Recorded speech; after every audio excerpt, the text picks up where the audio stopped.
never really been around a place where rivalry was this intense. Just going even back to your high school playing days, what was your biggest rival along your stops along the way? Well, my freshman year I went to LSU, and back then SEC baseball didn't matter to anybody. Our head coach was the equipment manager for the football team.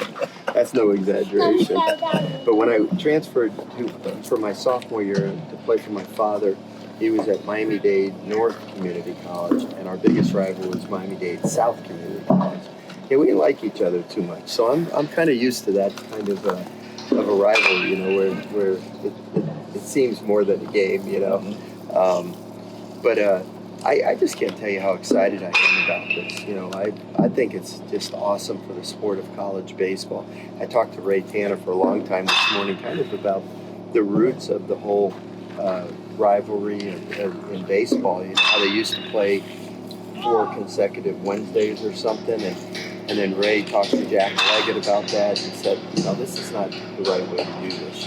We need to play a series where everybody can pitch their best against each other, because when you have a midweek game sandwiched between Mississippi State and LSU, or in Clemson's case, they're in between Florida State and pick a school, right? Once you fall behind in the game, you don't want to use up all your top relief pitchers because you got to have them ready for the weekend. So you don't really get a true competition. I hate to say one team quit, but you end up with a blowout loss because you didn't use some of your better relief pitching. So he talked to Jack Leggett about it and got this format changed. I've never been involved in a format where you played 3 days in a row against the same opponent, but at 3 different venues. And I'm really looking forward to that. I think it's really cool. Obviously going to play at Clemson is going to be, the most hostile environment that we'll be in until maybe somebody in the SEC. And then playing in a minor league ballpark where, from my understanding, they might have 9,000 people or so at the game.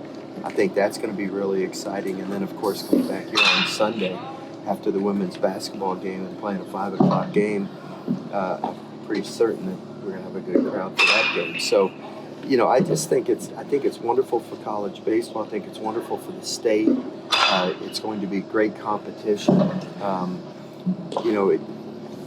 I preach to our players all the time that every game is important, and every practice is important.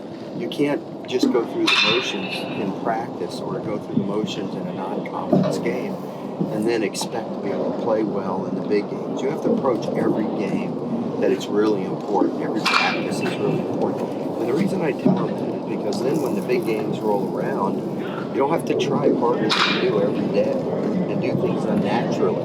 And just play the game the way you know how to play it.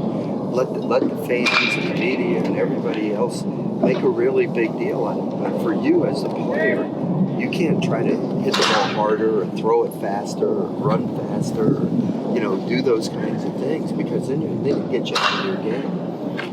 But the truth of the matter is there's going to be a little extra pumping of the heart. The blood's going to be flowing and everybody will be excited. I'm going to be excited. Look, I've coached a lot of games in my life, and a lot of big games in and out of the SEC, Omaha, and super regional championship games and everything.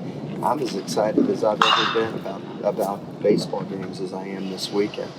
And, I'm not afraid of it. And our players aren't afraid of it. They're embracing it. They're looking forward to it.